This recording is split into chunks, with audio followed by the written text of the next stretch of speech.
안녕하세요. 오늘은 상속세와 증여세에 대한 내용인데요. 둘 다 세율이 비슷하고 자산 이전 방식도 유사하기 때문에 오늘 관련 내용에 대해 차이를 알아보았고 간략하게 핵심만 정리해보았습니다. 먼저 영상을 시청하시기 전에 구독과 좋아요, 알람 설정 부탁드리겠습니다. 상속세는 본인의 상황에 따라서 적용 기준에 차이가 있으므로 세무사나 국세청에서 상담을 받는 것을 미리 추천드립니다. 먼저 상속세의 세율은 증여세와 동일하지만 다양한 공제가 있어서 세금이 줄어드는 경우가 많습니다. 대부분의 경우 상속을 했을 때 증여보다 세금이 덜 나오는 효과가 있습니다. 상속세는 큰 단위의 돈이 움직이기 때문에 이슈가 될 때가 많습니다. 최근에는 고 이건희 삼성 회장의 별세와 함께 삼성그룹 지분에 대한 상속세가 10조 원을 넘을 것으로 예상되어 갑론을박이 진행되었습니다. 이런 상속세에 대한 과도함으로 청와대 청원까지 등장한 적이 있습니다. 서울 부동산 가격이 높아지면서 집 한 채만으로도 상속세 대상이 될 수 있어 많은 비용이 드는 것으로 생각되지만 상속세를 줄이는 방법도 있다고 합니다. 상속세 세율. 먼저 상속세 세율은 증여세 세율과 동일합니다. 하지만 증여세와 다른 점은 다양한 공제가 있기 때문에 세금이 줄어드는 효과가 있습니다. 그리고 대부분의 경우 증여보다는 상속을 했을 때 세금이 좀 더 줄어드는 효과가 있다고 하는데요. 상속 시 공제 항목은 다음과 같습니다. 기초공제. 상속 재산가액에서 무조건 2억 원이 공제됩니다. 인적공제. 자녀공제 자녀수 1인당 5천만 원이 공제됩니다. 미성년자 공제 미성년자 수 1명당 1천만 원, 19세까지의 자녀 연수가 공제됩니다. 연로자 공제 연로자 수 1인당 5천만 원이 공제됩니다. 장애인 공제 장애인 수 1인당 5천만 원, 기대여명 연수가 공제됩니다. 미성년자 공제는 자녀 공제와 중복되어 적용되며 공제 금액은 더 큰 금액으로 적용됩니다. 일괄 공제. 기초 공제와 인적 공제의 합이 5억 원을 넘지 않을 경우 최대 5억 원까지 공제해주는 제도입니다. 금융 재산 공제. 상속 재산 중 금융 자산이 있는 경우 최소 2억만 원에서 최대 2억 원까지 공제를 받을 수 있습니다. 배우자 공제.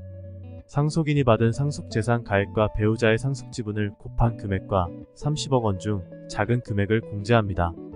따라서 최대 30억 원까지 배우자 공제를 받을 수 있습니다.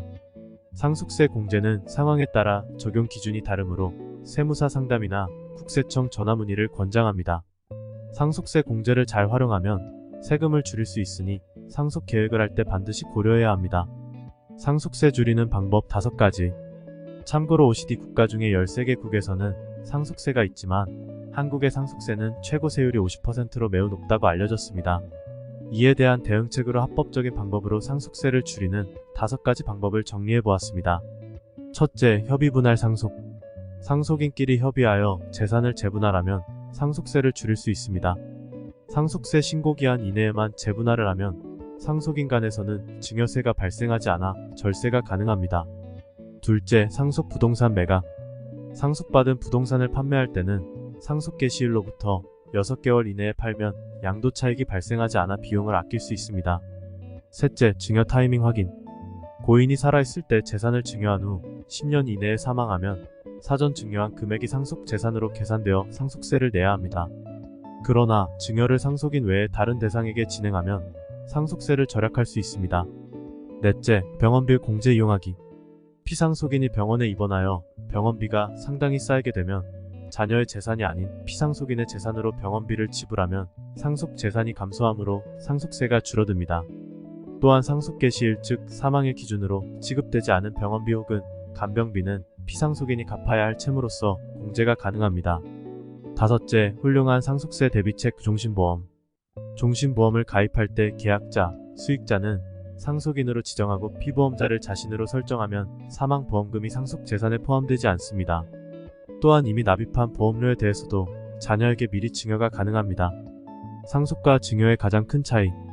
증여는 수증자 중심입니다. 즉 누가 얼마를 받았느냐가 중요합니다.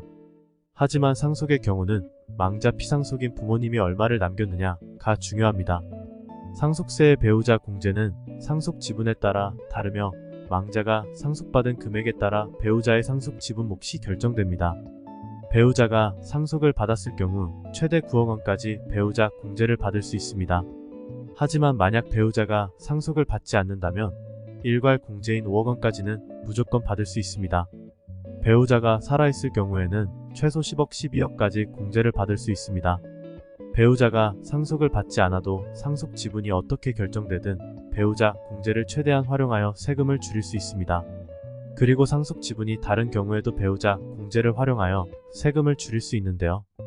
예를 들면 배우자가 살아있을 경우 자녀가 2명인 경우와 1명인 경우에 따라 세금이 달라집니다. 이때 배우자 공제는 배우자의 공제 한도에 따라 달라지며 2명의 경우에는 5억 2,500만원, 1명의 경우에는 10억 5천만원이 됩니다. 2023년 상속세 세율 및 과세 표준은 변화가 없습니다. 하지만 현재 정부가 적극적인 상속세 개편 움직임을 보이고 있어 2023년 세법 개정안에 상속세 인하 내용이 포함될 가능성이 있습니다. 만약 앞으로 가업승계 계획이 있다면 앞으로 발표될 개정세법에 맞춰 새로운 상속세 증여세 절세 플랜을 세우는 것이 좋습니다. 상속세 공제의 경우 배우자에게 재산이 상속이 된다면 최소 5억에서 최대 30억 원까지 공제가 이루어지기 때문에 증여세 배우자 공제액보다 높다는 장점이 있으며, 증여세의 경우 증여받는 수증자가 많을수록 낮은 증여세액을 내기 때문에 총 재산에 대한 상속세액을 내는 상속세에 비교하면 장점이라 할 수 있습니다. 그리고 상속과 증여가 필요한 상황이라면 전문가를 통해 상담 및 조언을 듣고 행동하는 것이 좋을 듯합니다. 오늘 영상도 시청해주셔서 감사합니다. 구독과 알림, 좋아요는 더 좋은 내용을 만드는데 응원의 힘으로 사용하겠습니다. 감사합니다.